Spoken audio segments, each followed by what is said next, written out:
Ya, kalau kita tadi sudah mendengarkan jawaban dari masing-masing juru bicara tim ses, ini sekarang kita mau ngecek kesiapan di JCC seperti apa yang nanti akan menghadirkan debat cawapres yang perdana. Waduh. Ada Laura Luis yang akan mengabarkan dari sana untuk persiapan di venue debat pada malam hari ini. Ya, ini sekarang kita lihat ya, ini sudah tampaknya bersiap-siap. Pastinya kalaulah kita bisa memberikan komentar untuk suasana rasa atau juga suasana kebatinan malam hari ini, saya yakin yang pertama adalah yang dilakukan oleh tim masing-masing cawapres adalah makan malam dulu. Ya, kalau perut kosong nggak bisa mikir jernih biasanya. Iya. Ya. Yang kedua apa, Fat? Alfat kok jadi cawapres malam ini berdebat itu apa kira-kira? Oh, harus diskusi dulu dong sama tim kampanye. Apa yang akan diberikan, apa yang akan dijelaskan, bagaimana kemudian menyederhanakan tema ekonomi ini, tema infrastruktur dan segala macamnya ini agar bisa mudah diterima oleh masyarakat. Nah, sudah ada rekan kita nih, Laura Luis untuk mengabarkan persiapan dari JCC. Apakah seperti apa pantauannya? Laura, silakan. Ya, Alfat, Caca dan juga pemirsa, sekitar 2 jam lagi akan dimulai pelaksanaan debat yang kedua untuk Pilpres 2024, yang mana ini menjadi debat pertama bagi para calon wakil presiden yang akan berkontestasi dalam Pilpres 2024 mendatang. Adapun nantinya adalah temanya seputar ekonomi, keuangan, dan juga infrastruktur. Sejauh mata kami memandang di lokasi tempat kami melaporkan saat ini, sudah dikerahkan beberapa tim personel, yaitu jumlahnya sekitar 2.500 lebih untuk mengamankan jalannya acara debat nantinya. Kemudian di belakang saya, di tempat saat ini saya melaporkan, dapat Anda saksikan di layar kaca Anda, ini adalah jalur yang nantinya akan dilewati oleh para komisioner KPU, para pasangan calon, dan juga para sekjen dari partai pengusung. Dan untuk tamu undangan sendiri akan dibuka pintunya pada pukul 15 waktu Indonesia Barat, itu artinya saat ini sudah dibuka, dan saat ini juga sudah mulai berdatangan para undangan dari tim pendukung atau tim paslon itu sendiri. Kemudian nantinya saat ini pintu ini sudah disterilkan, ini adalah assembly hall tempat nantinya para paslon akan masuk ke ruangan debat. Sementara nanti untuk tim undangan masuk melalui pintu Cendrawasih. Adapun nanti akan dimulai pada pukul 19 waktu Indonesia Barat, yang kemudian ada beberapa podium yang sudah disiapkan untuk debat nantinya. Ada 3 podium untuk para pasangan calon ini melaksanakan debat nantinya, di mana ini merupakan hal yang baru dan berbeda dibandingkan debat sebelumnya. Kemudian juga nanti para calon wakil presiden ini diizinkan untuk membawa alat tulis dan juga kertas, namun tidak boleh untuk membawa alat elektronik. Kemudian nantinya para cawapres ini akan membahas tantangan pembangunan serta ekonomi sekaligus menguasai cara menanganinya dan bagaimana mengatur anggaran-anggaran negara. Karena jika kita lihat visi misi maupun program-program dari para pasangan calon ini tentunya membutuhkan anggaran yang tidak sedikit. Maka dari itu nanti kita akan mendengarkan gagasan dari para calon wakil presiden ini, bagaimana mereka menurunkan APBN, bagaimana mereka menurunkan hutang negara untuk menyesuaikan dengan program-program atau visi misi mereka sendiri. Kemudian sejumlah isu juga dibahas, Alfa dan juga pemirsa, misalnya terkait dengan ekonomi kerakyatan, kemudian penyaluran dana desa dan juga penguatan UMKM. Di mana nantinya para calon wakil presiden ini akan memberikan argumen mereka bagaimana supaya UMKM di Indonesia meningkat dan bagaimana agar seluruh masyarakat Indonesia merasakan ekonomi digital secara merata. Dan menariknya, ketiga cawapres ini masing-masing tidak ada yang memiliki latar belakang pendidikan di bidang ekonomi. Namun tentunya, walaupun mereka tidak memiliki latar belakang di bidang ekonomi, tentunya mereka sudah melakukan berbagai persiapan. Salah satunya seperti mendapatkan saran dari para ahli dan juga berkomunikasi dengan tim pendukung atau tim pemenangan mereka. Kemudian seperti tim kemenangan nasional Prabowo Gibran yang menyebutkan bahwa Gibran sudah sangat siap untuk debat pada malam hari ini karena latar belakangnya sebagai wali kota Solo yang tentunya memahami tentang infrastruktur.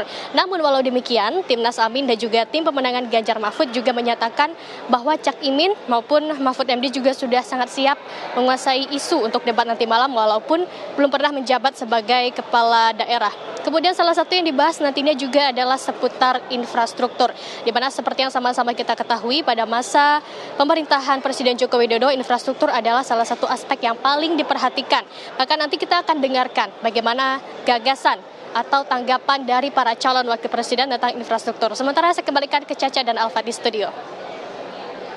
Ya, itu dia Laura mengabarkan langsung dari JCC. Ini tampaknya memang sedang persiapan ya Alfat ya. Sambil kita menunggu persiapan, kita ingin dengar juga suara dari pakar politik kita. Pada sore hari ini ada Pak Hairul Umam untuk memberitahu kepada kita apa sih yang paling dinanti di debat kali ini, siapa yang akan paling dinanti, apa yang akan ingin diucapkan, apa yang ingin masyarakat dengar di Atau debat ini? mungkin apakah mereka yang jadi juaranya jawaban yang paling pintar atau paling jago gimmicknya, Nah, Mas Umam?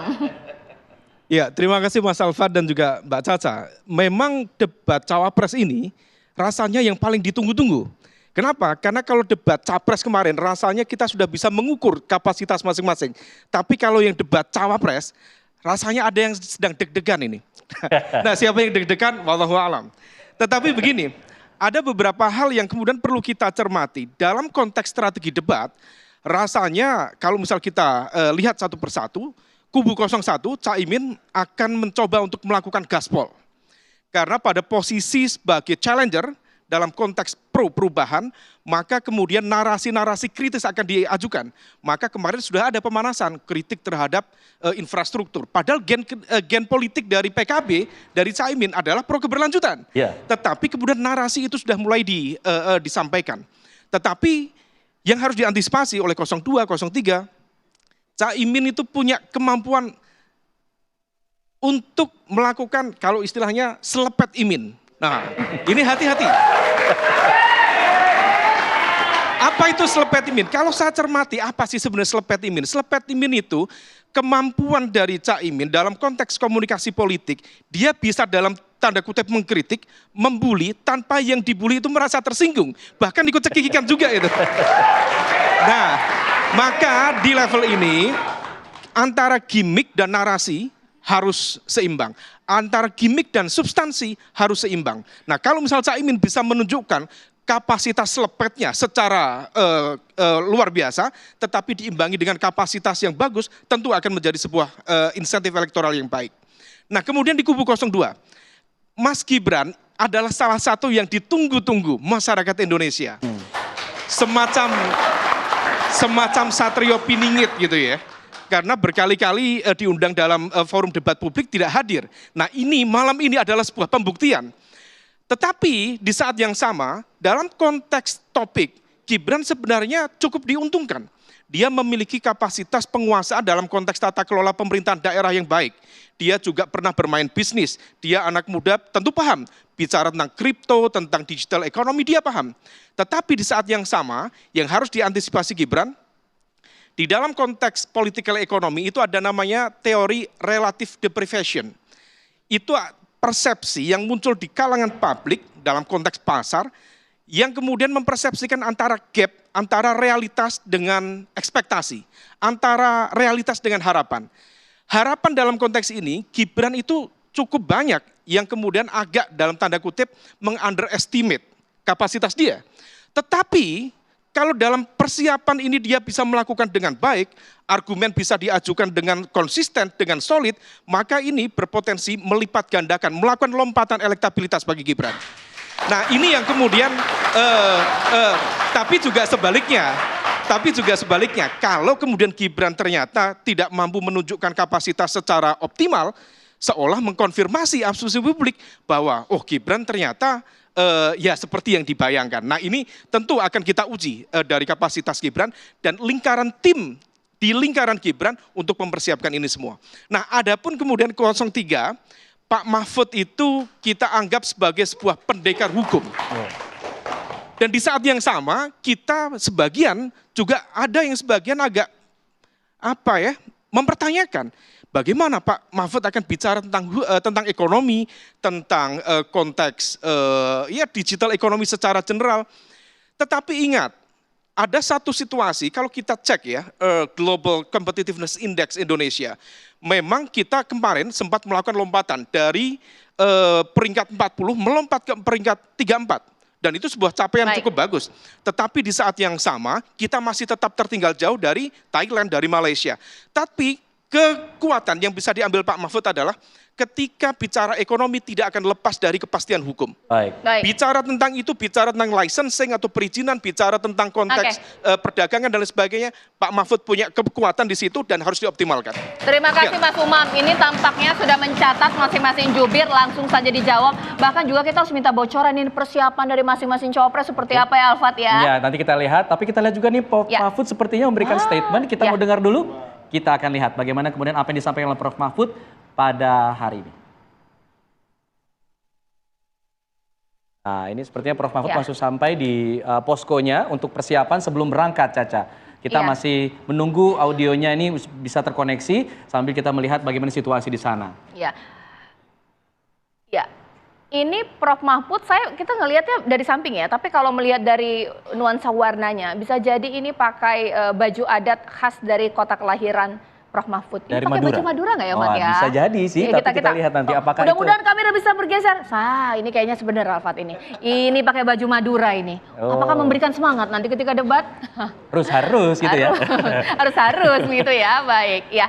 Nah, ini dia tampaknya bersiap. Tadi sedikit ada komentar, tapi memang karena hiruk pikuk suasana di sana ini kami tidak bisa mendengar suaranya. Tapi tidak mengapa, kita nanti akan menghadirkan apa statement dari masing-masing cawapres. Nah, sekarang kita lihat. Nah, tampaknya kami juga punya gambar pemirsa kedatangan dari tim atau juga Anies Baswedan ya. Oke, di sepertinya pos sudah nomor lihat, 1 kita coba. Ya. Ayo, ini dia. Boleh tepuk tangan Tampilkan. kalau mau. Dibantu tepuk tangannya. Kita lihat. Iya ya pemirsa. Nah, ini karena memang kami menghadirkan secara real time ya. Ini pergerakan suasana di lapangan ini memang sangat dinamis. Betul, sambil kita lihat bagaimana Betul. persiapan mereka. Tadi kita lihat apa yang Ya. dipakai oleh Prof. Mahfud. Apakah itu kemudian akan dipakai juga pada saat debat Betul. nanti? Ya Alfat, tadi kan saya bilang apa sih yang ada di benak para masing-masing cawapres sebelum berdebat malam hari ini? Pasti yang pertama minta restu ibu dulu. Ini Biasanya pas gitu ya? banget hari ini hari ibu Hari ya. Ibu, tanggal 22, betul juga. Memberikan semangat ya. Nanti sesaat lagi jawaban dari juru bicara masing-masing tim paslon 1, 2 dan juga 3. Barangkali mereka mau minta restu ibu dulu mesinnya lewat HP. Sesaat lagi kami akan kembali.